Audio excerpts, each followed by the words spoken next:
Well, Bennett Kessler filed this report in spite of the fact that Simon's Ambulance has failed to pay for dispatch service for some 9 months and failed to respond to 20 requests to talk. The Bishop City Council gave the company more time to meet its obligations. Some council members point to valuable ambulance service, while others say it's a matter of a signed agreement and an expired contract. Bishop Police Chief Chris Carter and city officials, frustrated by a complete lack of response by Simons, issued a press release saying Carter would ask the city council to consider terminating dispatch services for the ambulance company. Now, Simons Ambulance has grown into what one financial magazine called, quote, one of the fastest growing companies in the nation, end quote, with revenues of $3.9 million this year and operations also in Southern California. So why the non-payment of $13,000 and why the lack of response and cooperation?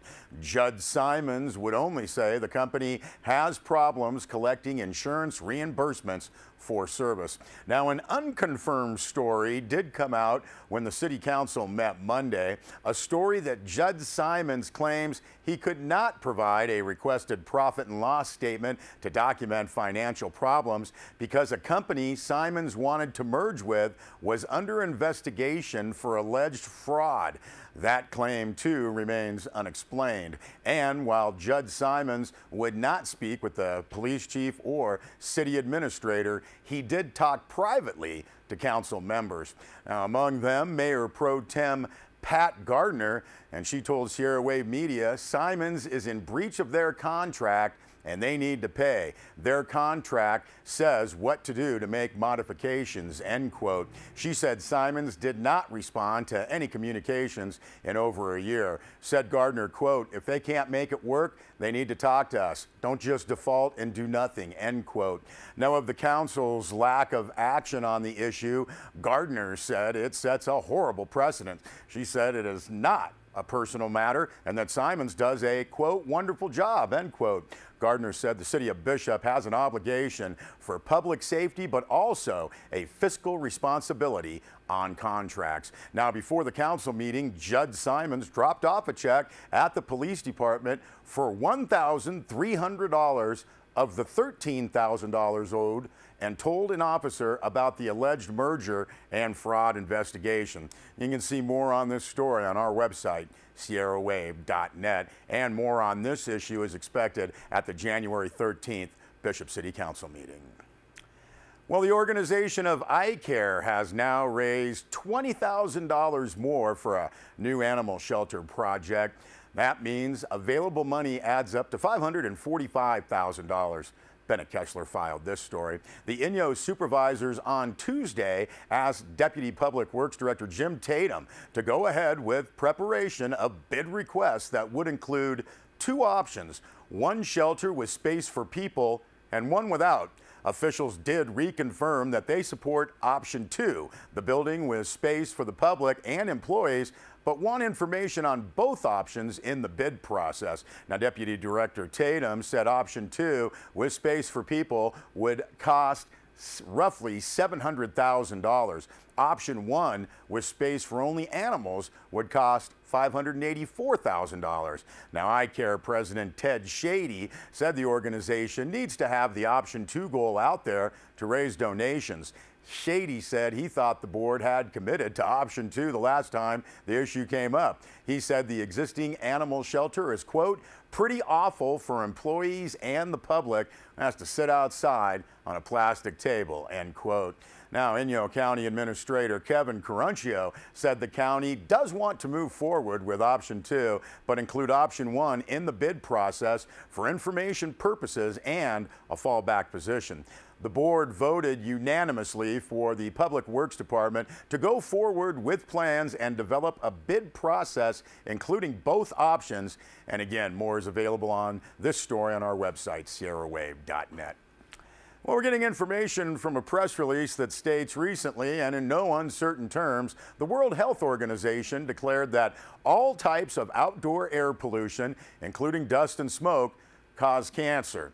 Now, last summer's air in the eastern Sierra was especially dangerous as smoke from burning forests filled local skies with dangerous levels of pollution for many weeks. Undeniably, when it comes to air quality and overall health, the cleaner the air, the better. Now, in the eastern Sierra, the Great Basin Unified Air Pollution Control District is the agency responsible for protecting air quality throughout a 9 million acre district encompassing Inyo, Mono, and Alpine counties. Now, facing many challenges to this task, including fires and human-caused dust storms, the Great Basin's mission is to protect and improve outdoor air quality across this vast region. Numerous projects it has recently funded are now doing exactly that.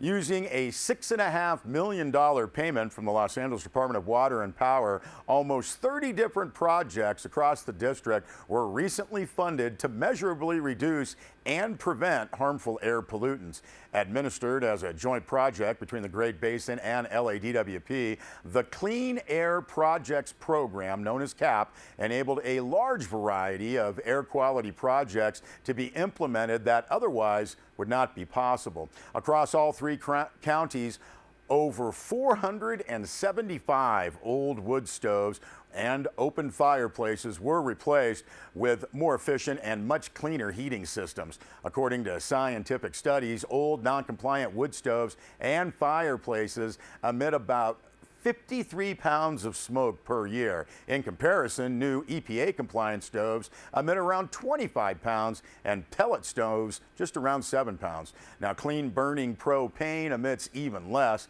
Accordingly, these 475 new systems will eliminate over 17,000 pounds of smoke from local skies every year. Said Ted Shady, Great Basin's Air Pollution Control Officer, quote, "Great Basin is pleased to have been able to make CAP funds available throughout the district. The funds have allowed a wide range of local air pollution sources to be controlled. These were sources that did not have alternative funding sources and would have continued to emit air pollution if the CAP had not been able to help. We look forward to cleaner and healthier skies as a result of the program," end quote.